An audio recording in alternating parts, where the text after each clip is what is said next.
Well, okay, today I'm going to try to get the wheat seeded. Craig, neighbor over here, who we're renting a farm from, which is a new addition this year. He used to farm. He's got several old tractors. They're pretty cool. One of these days I'm going to try to go over and film his two-cylinder collection and everything. But he's used to farming and misses it, I think. But I got him talked into helping me, since we're a man short due to my dad's injury. Got the drill filled up with wheat last night, and that's a bit of a chore when I didn't have the right apparatus. Just a big pro bag there trying to hang it off the loaders. You can see the other one sitting right there. But now I've been working on this thing here this morning, getting tires aired up and just all sorts of little adjustments made. And I got 800 pounds of wheat in here, which this is hard red winter wheat. That should do about 13 acres. Some things that had to be attended to on the drill. You know, they had Gary get the scrapers on it, but you know, still need to get the shaft's been pitted. This cylinder was on there and we got it, and that needed full emery paper, greased up the clutches. And how you set one of these drills is you have a lever right here in the front, and I pushed on the knob broke, so I'm gonna get a new knob, but you notice it's 0 through 60, and what that does, if you look right down here where it attaches, is it slides, and I'll go to the back and show you. But basically, it takes this meter, this roll, try to get the camera in the right place. It slides that meter back and forth, or the roll, into this meter. And on the side of that meter, there's a little lever. Top positions A, B, and C, and that controls this little flap in there. So it's up tight against the roll right now. Now, you can see the corner of it there is what's doing the metering. And as you push that roll farther in here, there's more roll to grab material and spit it out. So it's going to make eject faster. But you can notice each one of those has a corner missing out of it.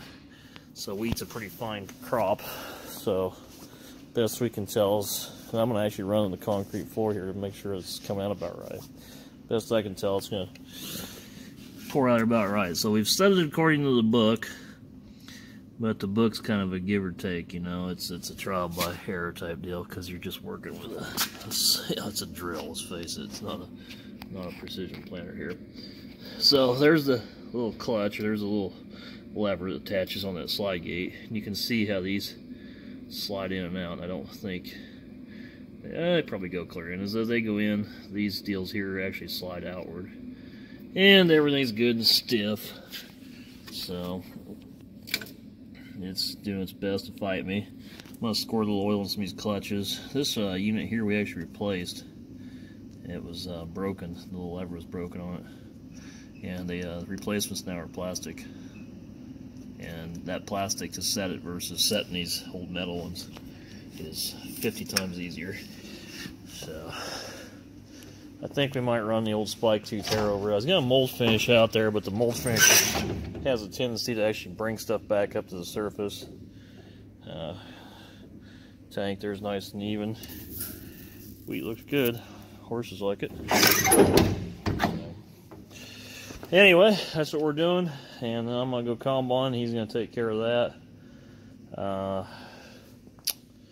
Pretty cut and dry simple, but it's just going to be getting everything adjusted and, you know, getting everything recorded to see how it goes for this year. So, fingers crossed.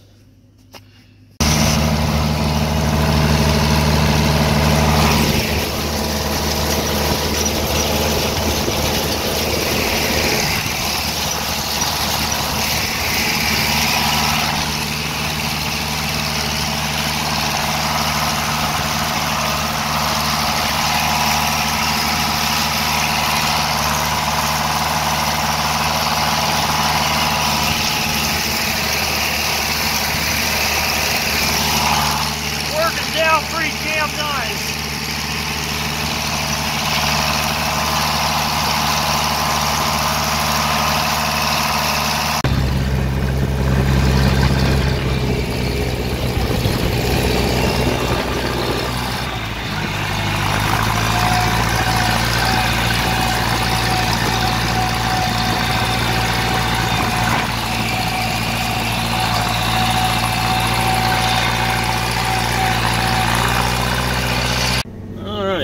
grain here. There's the background of the farm, and there's 160 of beans there we're going to start on right now. You can see it right over there. There's a deer shoot house. You see all this foxtail right in this area. There's just almost nothing grows. There's this timber up the ass over here, and these deer, there's like herds. We've taken pictures of like 100 count, and they come out here and they just graze the tops off these beans. And we've sprayed this foxtail 3 times this summer, but there's just no beans here to grow. And I contacted the DNR about it, and it's just out here on the timber, because as soon as you see where the trees start to end, all of a sudden it fades off. And you get out here in the field, it fades off. But right next to this timber, it's just terrible. So I contacted the DNR and I explained this, and they told me how they group up through certain parts of the year, but they'll just dissipate and disperse, and I won't have any more problems. Huh. Really, because I'm getting 28 bushels an acre through here. I never have any problems, huh? And their solution was more depredation tags. Well, that's this time of year. God damn it, you know, I need something in the summer months to shoot them. And it's just, their solution was an 8-foot tall fence around the farm. Nobody can afford that. Anyway, it's just aggravating. Oh my God, it's beautiful. Just look at it.